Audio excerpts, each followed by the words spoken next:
अंधेरी के प्रकाशवाड़ी इलाके में झोपड़पट्टी पुनर्वसन योजना के तहत एसआरए के उपजिला अधिकारी वैशाली लंबाते इन्होंने बोगस फोटो पास बनाकर प्रकाशवाड़ी के कई लोगों को पात्र किया है। इसका मुद्दा विधानसभा में तारांकित संतोष बांगर ने उठाया है। इस संदर्भ में माननीय नवीन लादे ने मीडिया को संबोधित करते हुए उनकी कड़ी निंदा की है और सरकार से उचित कार्रवाई के लिए भी कहा है। पेश है मुंबई से हमारी खास खबर।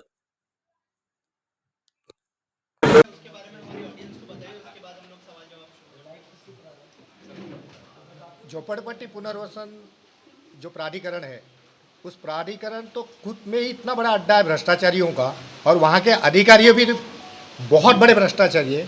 उसका एक जीवन जो उदाहरण है ये प्रकाशवाड़ी है।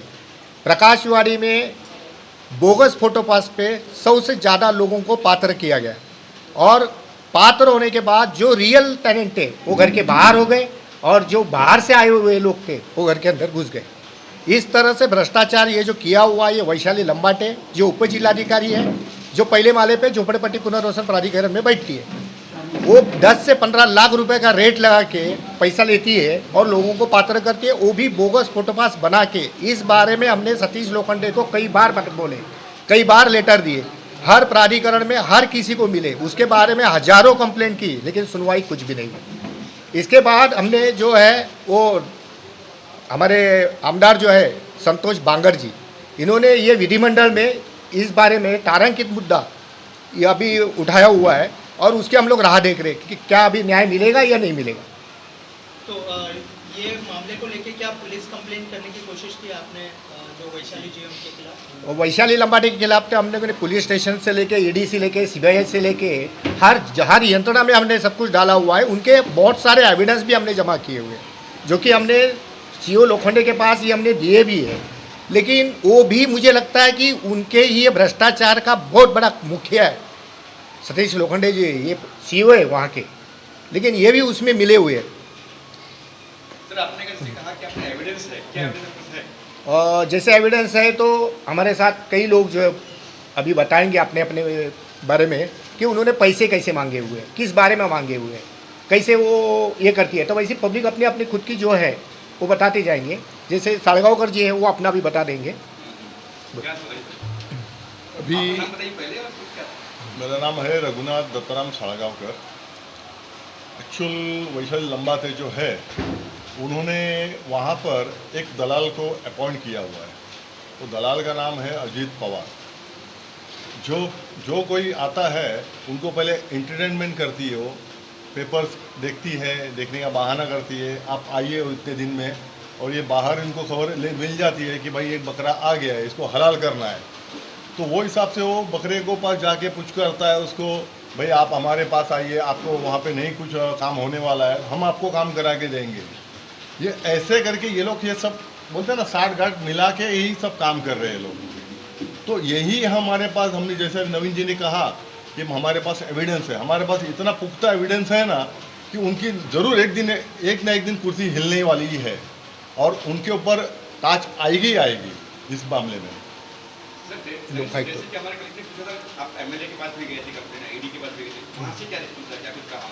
वहाँ से जैसे इनकम टैक्स डिपार्टमेंट है, इन्होंने इंक्वायरी बिठाई हुई है। इनकम टैक्स डिपार्टमेंट, राज्यपाल की खुद की इंक्वायरी बैठी हुई है।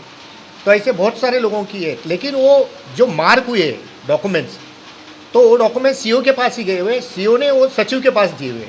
अब एक चोर को बचाने के लिए 10 चोर सब लोग हैं, ये लोग एक दूसरे को बचा रहे। अब आपकी मांगनी क्या है? बस अभी हमारी मांग तो ये है कि ये अधिवेशन में जो भी कुछ निर्णय आएगा, पॉजिटिव निर्णय आएगा, नहीं आया तो हमको हाईकोर्ट में जाना ही पड़ेगा, हमें न्यायालय के पास ही न्याय मांगना पड़ेगा। सर, जो बोगस उन्होंने जो डॉक्यूमेंट बनाया और जिसको पात्र किया है, क्या उनके लिए उनके सबूत है आप लोगों के पास की? हाँ, जो पात्र किया गया है उसको लेके जो बोगस फोटोपास पे बनाया हुआ है, जैसे फॉर एग्जांपल है, हमारे प्रकाशवाड़ी में 2000 के पहले सिर्फ 200 फोटोपास थे रियल उनके इस दफ्तर में। आज वो 250 बने हुए। इसके ये जो बड़े जो है ये लंबाटे और वो अजीत पवार, इन्होंने मिलके अपने कंप्यूटर से जो भी करना था उन्होंने किया हुआ है। इसका पूरा डेटा था वो तंत्र न्याय विभाग के पास है, जो ग्राउंड फ्लोर पे एसआरए में है। उनका भी कहना है कि हमने ये नहीं किया है। तो नहीं है तो उनके लिए भी हम लोग ने आरटीआई से जवाब मांगा हुआ है। तो जवाब में जो है कि ये पूरे मामले को लेके हमने आरटीआई में आयुक्त के पास उनका ऑर्डर भी हुआ है, ऑर्डर होके अभी 6 महीना भी हुआ है, अभी तक उसके ऊपर कोई कार्रवाई नहीं, ना उन्होंने हमें डॉक्यूमेंट्स दिए हुए हैं। तो उन जितने लोगों को अपात्र किया गया उसमें क्या आपकी भी कुछ प्रॉपर्टी है? हाँ, कितने लोगों को किया गया अपात्र? हमारे यहाँ पे अवैध लोगों को पात्र किया गया, आपकी ये संख्या मुझे बताइए। हमारे यहाँ पे जो अपात्र है वो अभी 70 के आसपास है, और जो बोगस फोटो पास के किया उसकी वो तो 53 के आसपास है। एनेक्सर 2 में कितने पात्र हुए थे? एनेक्सर 2 के ही, एनेक्सर 2 में जैसे मेरा नाम है तो मेरा नाम हटा के दूसरे का नाम चढ़ाया, उस मतलब उसके नाम पे बोगस फोटो पास बनाया, उसका नाम चढ़ाया, इस तरह से किए हुए यही लोग बैठे हुए एक एक अपना अपने बारे में बता देंगे।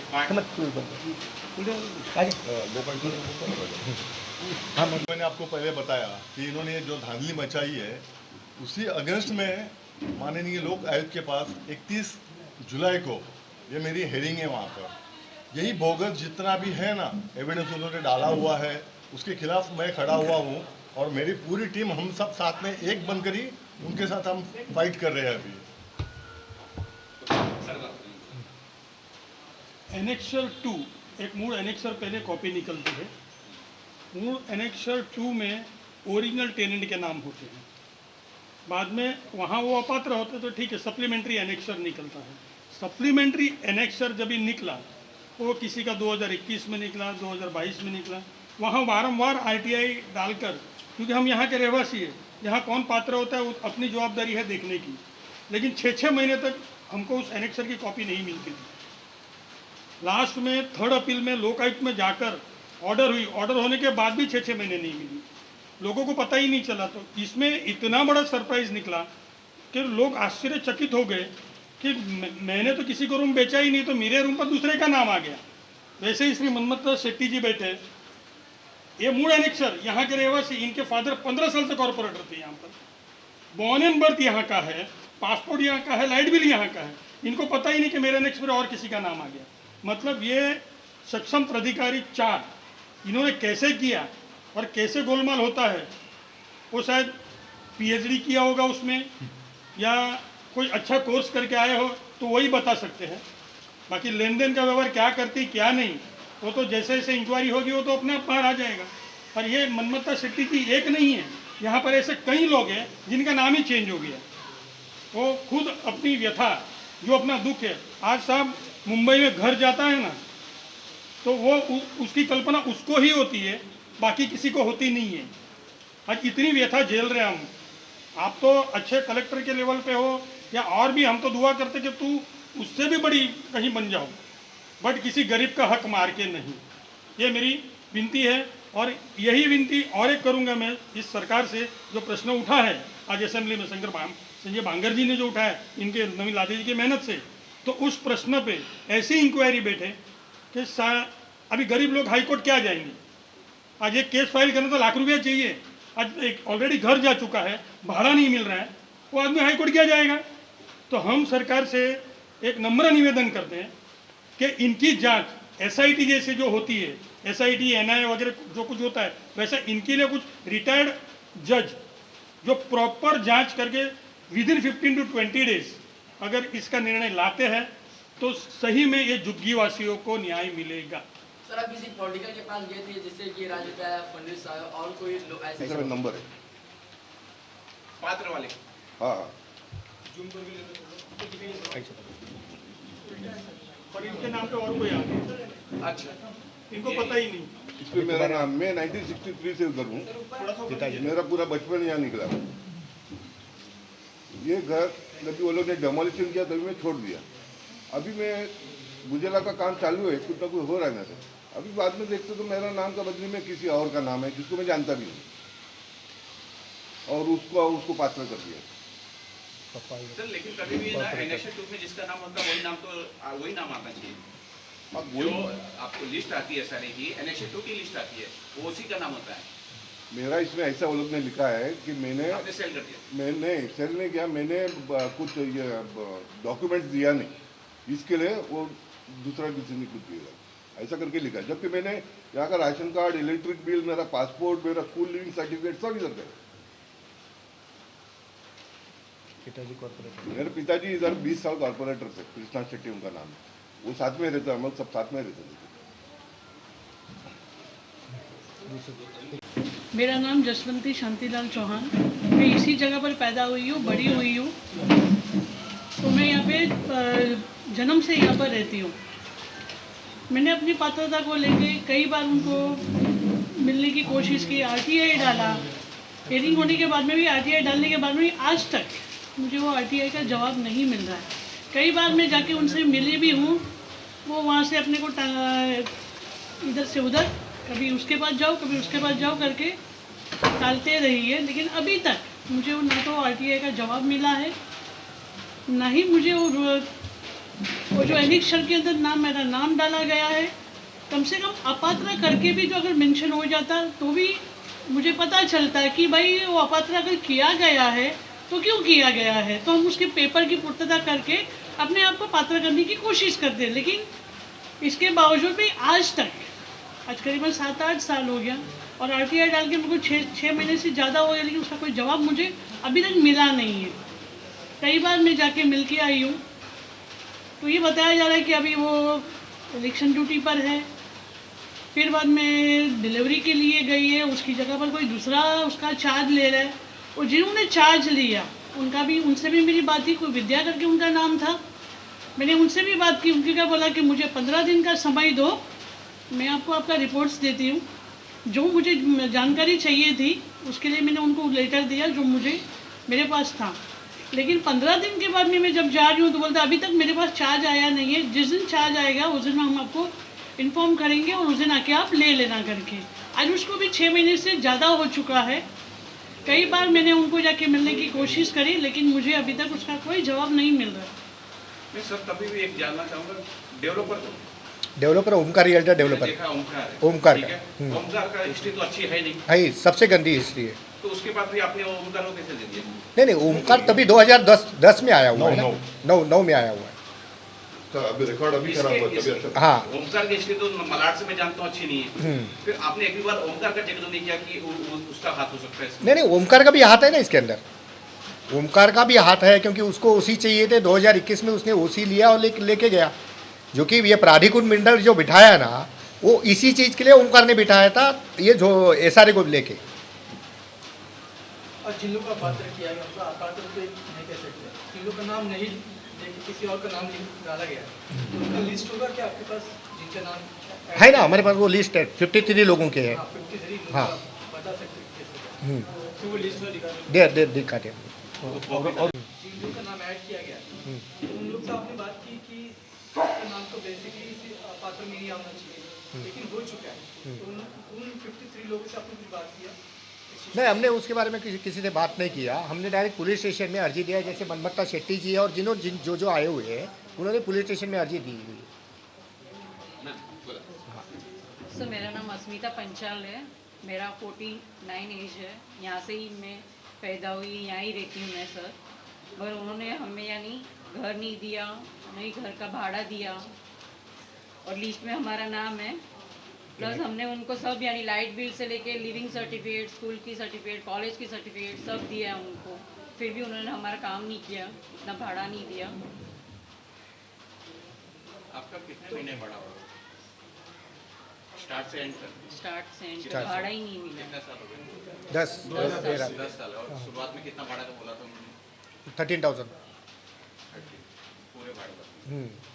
ओके। और उससे पहले मतलब जब आपका नाम नहीं आया तो आपने पूछा उनको क्या रीज़न है उसके पीछे, कौन सा डॉक्यूमेंट कम है? जैसे आपने कहा कि सारे डॉक्यूमेंट दिए आपने, वो इन्होंने जो है वो सब जगह करस्पॉन्डिंग की हुई है। जैसे अपर जिलाधिकारी, उप जिलाधिकारी है, वहाँ पे उन्होंने जो 35 अन्वय करके फिर 3 नंबर के फॉर्म होते हैं, जितने फॉर्म भरने थे उतने सब जगह फॉर्म भरे हुए हैं। लेकिन अभी दिक्कत ये है कि ये जो वैशाली लंबाटे जो बैठी हुई है उसको चाहिए 10 से 15-20 लाख के आसपास। मतलब आपकी घर की वैल्यू है 70 लाख, तो आपको उसको 20 लाख रुपया लेके जाने का और काम करके आने का। आपके डॉक्यूमेंट्स हुए तो भी ठीक और नहीं हुए तो भी ठीक। सर इस पर भी मेरा एक क्वेश्चन बचता है कि आज शुरू से जब ये इतनी चीजें हो रही थी, कमेटी चेंज हुई क्या पहले कमेटी जो स्टार्ट से है वो कमेटी चेंज हुई क्या? हाँ वही कमेटी को डेवलपर ने और एसआरए ने चेंज करके प्राधिकृत मंडल को लाया। कमेटी थी उनकी जिम्मेदारी होती है ना कि हाँ, तो उनको हटाया गया। जो पहली कमेटी होती है, जो कमेटी किसकी बनती है सारे की, कि ये पात्र होने चाहिए, जो हमारे लोग हैं पात्र होने चाहिए, अपात्र होने चाहिए, उनको घर मिलने चाहिए, इसलिए कमेटी बनती है, प्लस एक वकील नियुक्त होता है। बराबर है। ठीक है, तो वो कमेटी को अभी हटा दिया गया क्या? हाँ, वो कमेटी को हटाया गया है। तो उस पे आपने वो ऑब्जेक्शन मतलब कुछ कंप्लेन नहीं किया क्या? वो कमेटी भी शामिल होगी उसके अंदर? पहली जो कमेटी थी वो बिल्डर ने हटाई, उधर आया प्राधिकृत मंडल, फिर प्राधिकृत मंडल ने 2.5 साल में ये सब काम किए, इसके लिए हमने उनको हटा भी दिया। अब यहाँ पे प्राधिकृत अधिकारी है, SRA का प्राधिकृत अधिकारी यहाँ पे नियुक्त किया गया। हाँ, अभी फिलहाल वो है। तो अभी ये पूरा अंडर कंट्रोल SRA के हाथ में है। अभी कोई चेयरमैन सेक्रेटरी कोई नहीं। और एक बात थी, जैसे अभी प्राधिकृत मंडल आई तो लोगों के जो साइन पहले लिए गए थे ना, वही साइन को उन्होंने अटैच करके वहाँ पे SRA में सबमिशन किया, जिसमें मेरी भी साइन है, जबकि मैंने उनको साइन दिया नहीं है और मुझे पता नहीं है 3 जन कौन है करके। जैसी बात हुई है, घटना घटी है और हमने पुलिस स्टेशन में भी कंप्लेंट की है इस चीज की। निवेदक उसके अंदर कुछ नहीं हुआ है। मराठी के बेटे 15 से 20 लाख रुपए जो मांगे हुए हैं, जो आप पे पीछे बैठे हुए हैं, उनका एक अपना अपना इसमें स्टेटमेंट में बता देंगे वो। सर, जो कई बिल्डर हैं जो कि जो है ऐसे फ्रॉड हो रहे हैं, लोगों के साथ आम जनता को लूटा जा रहा है, क्या लगता है जो ऐसे लोग जो ऐसे बिल्डर हैं जो आम जनता को लूट रहे हैं, उन पर कैसी कार्रवाई होनी चाहिए, किस तरह की कार्रवाई होनी चाहिए? पहली बात तो जो एनेक्सर 2 जो लाया हुआ है, वो एनेक्सर 2 लेना ही नहीं चाहिए। झोपड़े के बदले घर, ये नियोजन होना चाहिए, तो भ्रष्टाचार होएगा ही नहीं। जो क्योंकि हमारे पास डॉक्यूमेंट्स है नहीं है कुछ है, वो सब देखने के लिए, फिर उनको पात्र करने के लिए, फिर उसके लिए 2 लाख से लेके 15 लाख 20 लाख तक देने तक, फिर इनका अड्डा ही बन गया उसी वजह से। जो महाराष्ट्र शासन ने ये शासन निर्णय जो लाया हुआ है उसको ही क्लोज कर दो कि एनेक्सर बनाओ ही मत, झोपड़े के बदले फ्लैट, बस यहाँ पे वो भ्रष्टाचार का सब अड्डा ही बंद हो जाएगा। पंचाल है, मैं यहाँ ही रहता हूँ, यहाँ ही पैदा हुआ, यहाँ ही उम्र है। अभी ये मेरा भाई का फोटो पास है, अभी उनका एनेक्सर मेरे भाई को 2013 में पात्र किया था, अभी लंबा टाइम मैडम ने अपात्र किया। वजह उनको हमने पूछा माहिती अधिकारी काय की लापात्र किया, डॉक्यूमेंट क्या है, 2005 फोटो पास बोले तो झोपड़पट्टी बनवाई है, ये तो तुम्हारा गवर्नमेंट ने दिया, इसमें तुम्हारा झोपड़ा था, इसके ऊपर ही घर मिलना मांगते, तो अभी तक घर नहीं मिला, ना भाड़ा मिला, तुमसे मांगने जा रहे तो पैसे मांग रहे। जो हमारा घर है, हमारा झोपड़ा है, हमारा डॉक्यूमेंट है, पेपर से क्या कर देना। हमको पात्र करने का रीजन क्या है? अगर हमको पात्र किया तो ये फोटो पास क्यों दिया हमने? ये बोकस तो नहीं, आप चेक कर सकते किधर भी लेके जाके। बाकी लोग ने बोकस फोटो पास किया, उनको घर मिल गया, सब कुछ मिल गया। आज हम गरीब आदमी हैं, किधर भाग दौड़ नहीं कर सकते, इसलिए हमको घर भी नहीं और भाड़ा भी नहीं और कुछ ही नहीं। जो पैसे की मांग किया जा रहा है, कितना मांगेंगे? 8 लाख दो, 10 लाख दो, जैसा आदमी वजन के ऊपर है। कौन क्या करता है, बोले तुम ऑफिस में काम पे दो 15 लाख रुपया दो, और मैं रिक्शा चलाता हूँ तो बोले 8 लाख रुपया दो, अरे 8,000 नहीं मिले 8 लाख रुपया कहाँ से दो? जब गवर्नमेंट ने मेरे को घर दिया, फोटो पास तो मेरा घर था ना, तो हमको हमारा झोपड़ा ही रहने दो, हमको बिल्डिंग नहीं मांगता है, हमारे झोपड़े में खुश है, तो यही चीज करना है। तो अब क्या इस मुद्दे को लेकर महाराष्ट्र सरकार को जो है अपने अभी महाराष्ट्र को हमारे में सब लेटर वगैरह सब दे दिए, तो अभी आपके वजह से कुछ अगर होता है तो गरीबों को घर मिल जाए तो बहुत अच्छा है। या SRA स्कीममध्ये ओमप्रकाश चुनीलाल बहल हे ॲनेक्शरमध्ये 398 या क्रमांकावर होते आणि मला या झोपडी SRA स्कीममधले जमिनीचे मालक त्यांचे मुलगा अमजद अहमद शेख आणि ओमप्रकाश चुनीलाल बहल यांनी सांगितलं की तुम्ही ही माझी झोपडी विकत घ्या आणि त्याच्याबद्दल तुम्हाला दुसरं घर मिळेल। तर मी त्यांच्यावर विश्वास ठेवून हे घर घेतलं आणि त्याच्यानंतर आता या वेळेला जवळ 10-12 वर्ष पूर्ण झाली आणि आता माझ्या असं माहितीमध्ये आलं आहे की ही सदर झोपडी एक तिसऱ्या व्यक्तीच्या नावावर झाली आहे आणि त्या झोपडी विकण्याचं आणि त्याचे व्यवहार करण्याबद्दल ते जागेचे जे मूळ मालक होते ओमप्रकाश चुनीलाल बहल यांना देखील याबद्दल काहीच कल्पना नाही आहे। आता त्याबद्दल तुम्हाला असं दाखवू की माझं जे ॲनेक्शरमध्ये नाव होतं हे 398 क्रमांकावर त्यांचं नाव आहे ओमप्रकाश चुनीलाल बहल।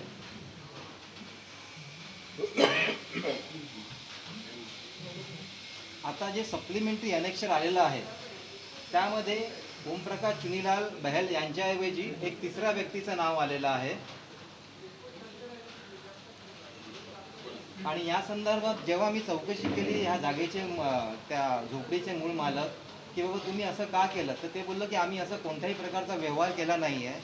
आणि ज्यावेळेस अशा प्रकारचे व्यवहार होत असतात त्यावेळेस कोणाकडे एखादा जो काही अधिकारी असेल त्याचा संगनमत असल्याशिवाय हे गोष्टी होणं शक्य नाही आहे.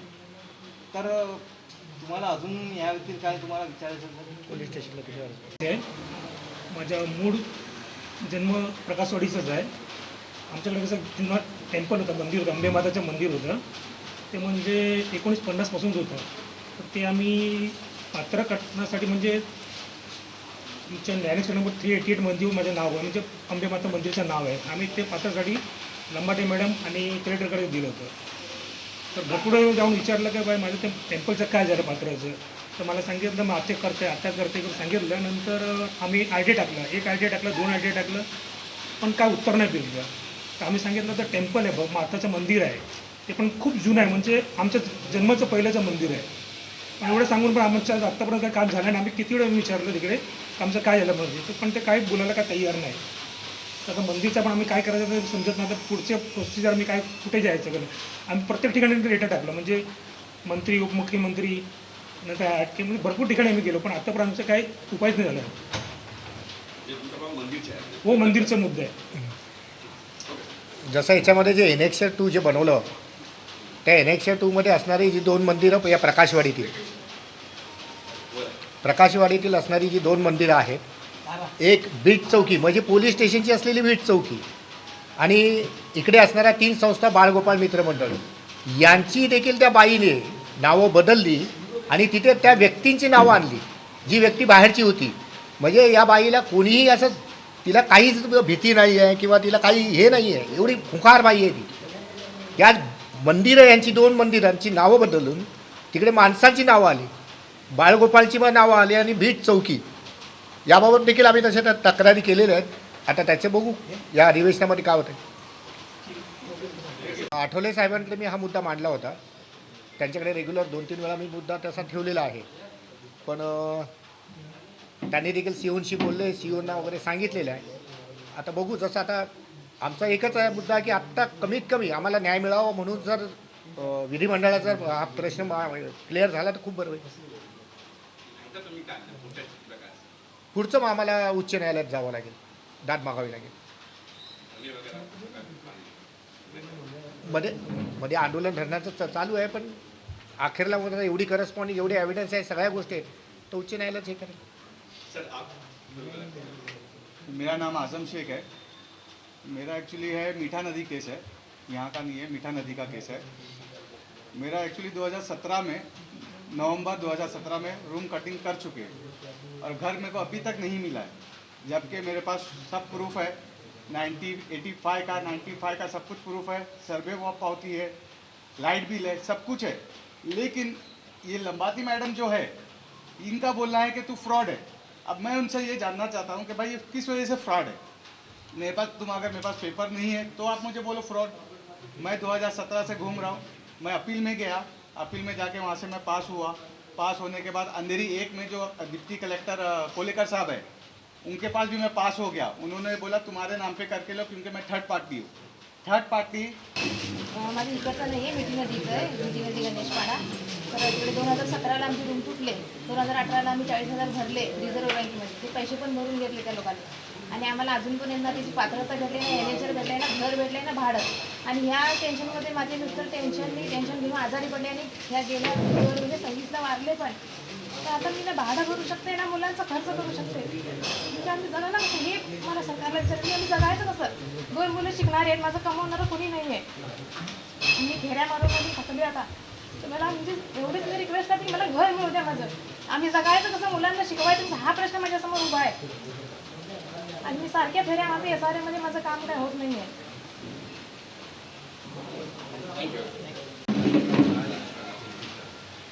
सबसे पहले तो ये जो वैशाली लंबाटे है इसके 3 साल पूरे हो चुके हैं. इसको 2 साल तो बढ़ा के दिया, तो ये भी जो बढ़ा के दिए पहले इसको भगाओ.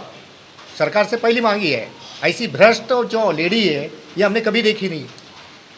पहले इनको निकालो.